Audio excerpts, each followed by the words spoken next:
Well, good morning. I'm Tom Strange, and I'm curator for the keyboards at the Sigal Music Museum.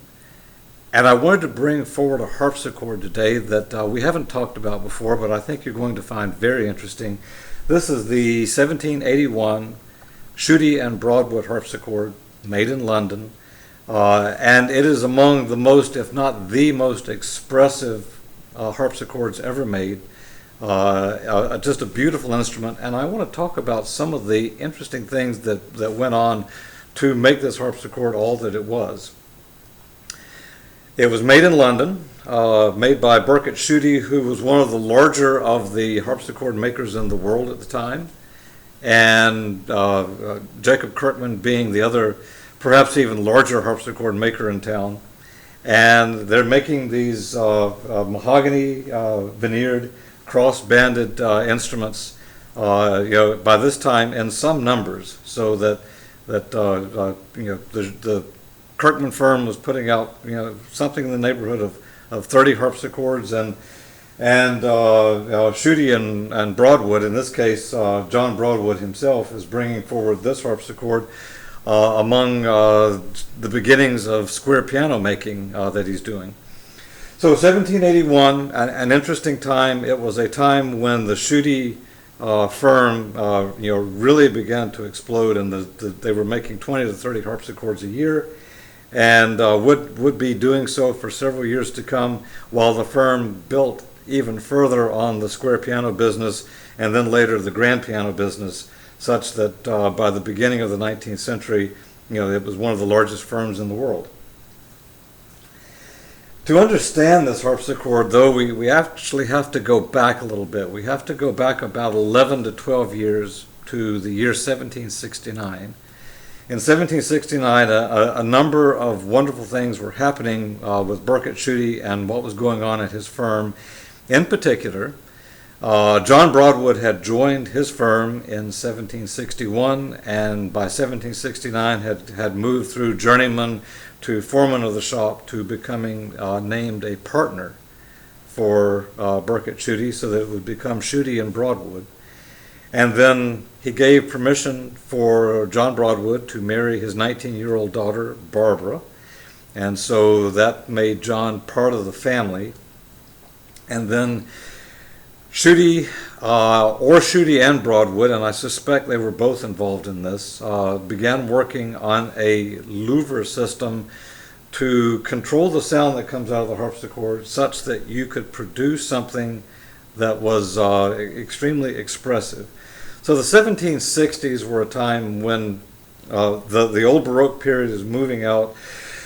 Dynamics in music are becoming ever more important, and the concept of a keyboard instrument with large dynamic control was in the air.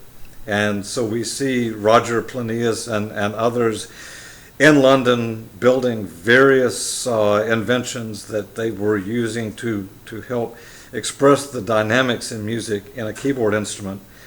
It's largely said, and I've said it in this museum many, many times before, that the problem with a harpsichord is that you can't play loud and soft.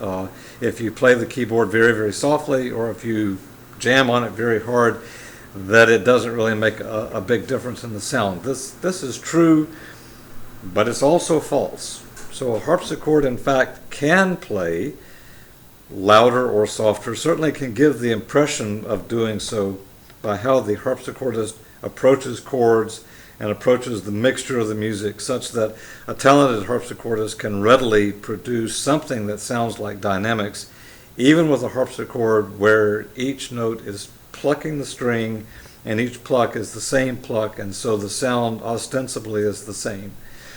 But those dynamics are fairly small potatoes. They're a very limited amount of control compared to what happens when you do something like this harpsichord, where we've added a machine stop on the side. So the machine stop is an interesting contraption operated from a pedal here on the left-hand side, and the machine stop is going to allow us to actually move the registers with the jacks in them while we're playing.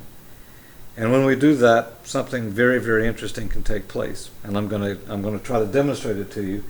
First, I'll begin to explain the rest of this harpsichord. So I've had my camera in my hand, and I'm going to grab it up, and I'm going to come over here, and I'm going to take a kind of an overview shot. And what you can see in this overview shot is, here's the music desk. You see a panel beneath the music desk here that's not usually present, and I'll explain why that is. And then in the back we see something that looks like beaded wood here, which I'm actually going to demonstrate is a louvered panel set. So here's a harpsichord where, as you're even looking at it, you're saying, well, that's a little bit different. And here's the name up front. And so we can see, Burkett Shudi and Johannes Broadwood. It's patented. The king gave a patent for this louvered system in December of 1769, and so by 1770 it was being introduced. This is number 899, made in London, 1781, on Great Pulteney Street. So, back to the camera in place here. And let's begin taking some things away, some things that we don't need, like this wonderful music desk. We're going to take that off. Put him down to the side here. And then the next thing I'm going to remove is that panel just beneath it that I mentioned. Okay, here's the panel. Notice that we've got these, let's see if we can do it without the light blinding us. These nice little carved out bits here so that you can easily grab this panel. And as you look closely, you can see the workman's marks where they had marked it out before they began to use the chisel and scoop things out. So that exposes the tuning pins up here. Let's go ahead and bring the camera back around so you guys can now see that here are the tuning pins. Here's the lute stop, the jacks that pluck the string out very close to the nut here. So here's the nut. And if we remove that, yes. Okay, then we see a set of jacks right here. All right, and those are the lute jacks. And then beneath this larger panel, which is right here, yes, we see the rest of the jacks. So what do we have here? So what we have is this front row is the 8-foot. That means the regular length of string. The 8-foot forward 8-foot jack that has quills in it. So it's quilled to pluck the string. On the second set, we have a back 8-foot jack. Here it is here, and that one's quilled with leather. And so the leather is going to address the strings in a very different way than the quills. And then the back set of jacks here, the back 4-foot jack, which operates a bridge that's exactly half the length of the 8-foot. And so for every time I strike a note with the 4-foot, it's going to sound an octave higher. And so this gives like an octave coupling. And then notice that I mentioned that we have a number of hand stops that we can make use of. Without the machine stop in place, we have on the far right the two 8-foots. And so when I bring those together like this, then those are the two 8-foots on, ready to play. And then here in the back, I've got 3 knobs. And the first knob is this buff stop. So you see the buff here, and it would come in and strike the string. Let's see if I can get it so that it'll focus, yes. And then you can back that off. So that gives that sort of plunking sound. And then we have the 4-foot stop, and then the lute stop here. And then on the side, the machine stop. And I've got the machine stop fully engaged in this case. So what does that mean? Well, let's move the camera over here. And now we're looking down the rows of jacks. Okay, so remind you again that here we have the lute stop all along here, right? Here we have the front 8-foot, the back 8-foot, and the 4-foot. and we will ask a little bit of amnesty on tunings and such, because this harpsichord, needs a bit of work before we're ready to call it good. But what can we say? Well, what we can say is that with the machine stop on and everything in,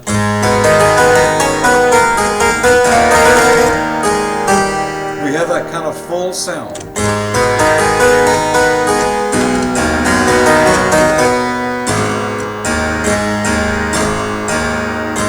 And we can see it.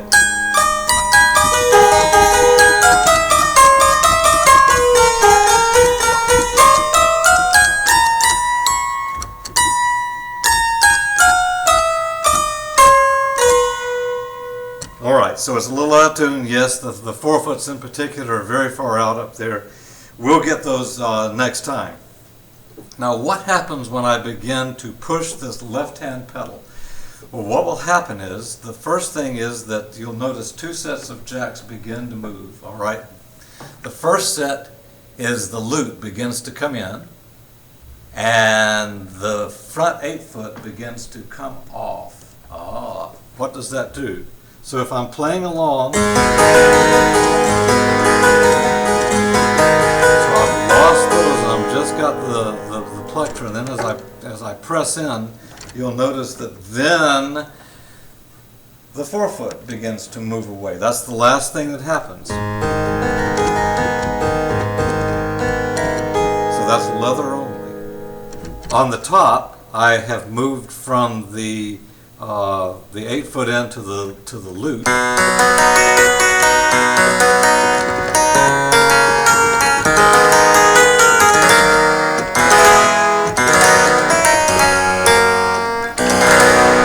there's the lute stop playing away. And you can hear that has a very nasally, different sort of sound than what we were getting from just the regular 8-foot. And then together, this is the 8-foot. So I'm getting different color sounds just by pressing that pedal and making some things go backwards and forwards. By using leather, it would be important to note that with the use of the leather, yes, you're getting a very, very different sort of sound indeed. And in fact, with the proper leathers, you can actually rely on touch alone to change the sound. So with only the leather jack in, and that would be with that pedal fully depressed, then I now have a rather expressive register. And this leather, has been a subject of some discussion.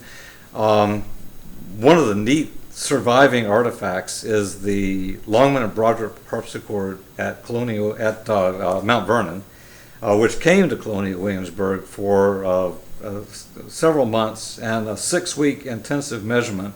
John Watson has done some wonderful work on that and has published in the Galpin Society, and there's videos online that you can go watch that talk about this. But one of the things that the Longman and Broadwood taught us was that the original leathers were in place, and those original leathers are actually a 2-part kind of thing. There's a soft leather on top and a much firmer leather below, and so as it plucks the string, it gives more of a feel of like the tip of your finger plucking the string. It's still a pluck. It's not a piano, it's still a pluck. It has been suggested that all of this dynamic control here was sort of developed around the idea of making the harpsichord sound like the piano. But I've just got to say that I feel like that's pretty much rubbish. There's nothing that suggests that in 1768-69, when Shudi and Broadwood were working on this, that the piano was a sound that they had in their ears at all. America's Backers is only just beginning to introduce grand pianos in London. There have been some experimental instruments made that I mentioned, nothing of which would have necessarily captivated the musical mind. And these guys are bringing out practical instruments. I think what we have here is a case where the music was requiring dynamics, the instrument makers were responding by bringing forward instruments that could produce dynamics, and the harpsichord was a thing of its own. It is a very beautiful instrument, but it's not a piano. And the piano is a very beautiful instrument, but it's not a harpsichord. The fact that the piano would ultimately take ascendancy, and after 1800 the harpsichord's popularity plummets exponentially, I think is more the zeitgeist, the times, what was going on then, versus some sort of a evolutionary thing. I believe that society simply glommed onto the piano. Later, as we see, these harpsichords are still quite dramatic and quite interesting in themselves. Now, I've mentioned how we can move through the registers and go from like the full organ-like sound of 2 8-foots and a 4-foot down to just the leathers, and then with touch-sensitive control and the right sort of leather plectra in place, then I can get a lot of expression out of this lower manual, which is where I'm going to be able to play all of those together, or go to this upper manual and get this sort of nasally sound. The other thing that I can do with this instrument, though, is, as I mentioned, we have this panel. What's the value of this panel? Well, it covers everywhere where the sound could have come out before. So in order to do this right, guys, I really do need to replace the jack rails. And so let me do that.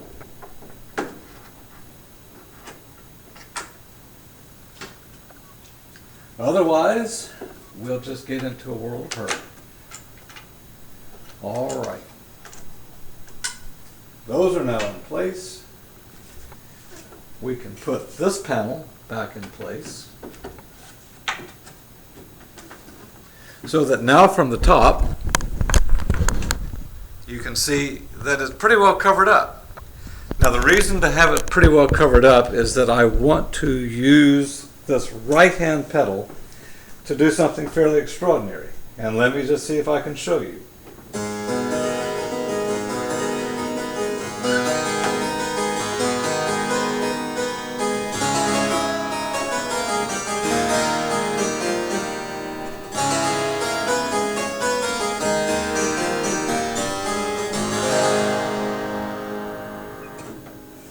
So now we have something.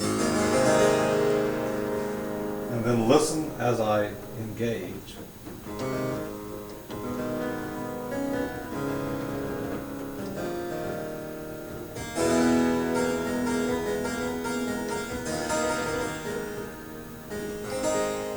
And I should have said earlier that, as if you're very careful with this pedal down here, as you move the jacks away, the jack is set up with the plectra, so the plectra just overshoots the string looking down on it, and so it would do like this and it would pluck. As I move it back, and I only get maybe half of the tip plucking the string, then that also introduces a lower volume and a different sound to the pluck. So there's all these wonderful sounds, and with a very sensitive harpsichordist, you can imagine having both pedals going. And if I catch this one.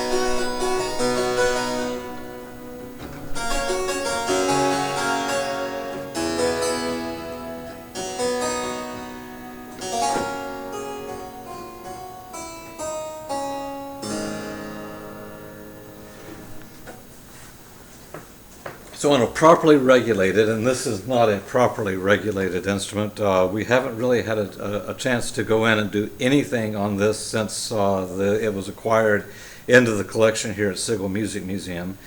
But over the next few months, I would like to spend a little time with this one. It's not particularly invasive what we're about to do, but I think with the proper leather put in place and with the quills adjusted and everything back to where it belongs, the 4-foot dampers are a little bit long, and as you play them, they want to come up and touch the side of the back or the front 8-foot and damp it. So there's just a bunch of little adjustments that need to be made. Once you do that, though, you're going to produce an instrument that just has a tremendous amount of dynamic control and a tremendous number of colors to it. We have, of course, in the collection the 1761 Jacob Kirkman, the one with the full marquetry. You see him here, and you see the two knobs on the side. We have the lute stop, we have the 4-foot stop, we have the two 8-foots over here on that side. So, and again, a very, very good instrument, one that allows you to get a lot of colors and a lot of dynamics, but it really can't shake a stick at an instrument like this. On the side here, if you can see around the back, I apologize, but this little box in the back here that you're seeing on the side, that's where the machine stop is. And in a subsequent discussion of this instrument, once we get everything lined up, I'm going to let everybody watch the machine stop and see it work while we're doing things. But in the meantime, Shudi and Broadwood, 1781, they would continue to, or John Broadwood would continue to build this instrument until the early 1790s. It was a very popular instrument, and a number of these have survived. They're still difficult to come by, and we're really, really happy to have one that we can display and hopefully concertize on. And then, be able to explain to folks, kind of what was going on. So, Burkett Shudi passed away in 1773. John Broadwood continued to label all harpsichords Shudi and Broadwood until he left off making harpsichords. He didn't start making pianos. He made the little square pianos first until 1780. And when he made the pianos, since Shudi hadn't been involved in that, he simply put his name on it and called it, Johannes Broadwood, and then later simply John Broadwood and Son in 1793, and then and Sons in 1808, if I remember correctly. So producing a factory, an empire in piano building that goes on till today. There's still John Broadwood and Sons in operation, mostly doing restoration work, but they still have the Royal Charter, and they're still in business so far as I know. So thank you guys for tuning in today and learning just a little bit about this particular extraordinary English harpsichord, Shudi and Broadwood, 1781. Come to Sigal Music Museum when you get a chance. You really need to see it in person.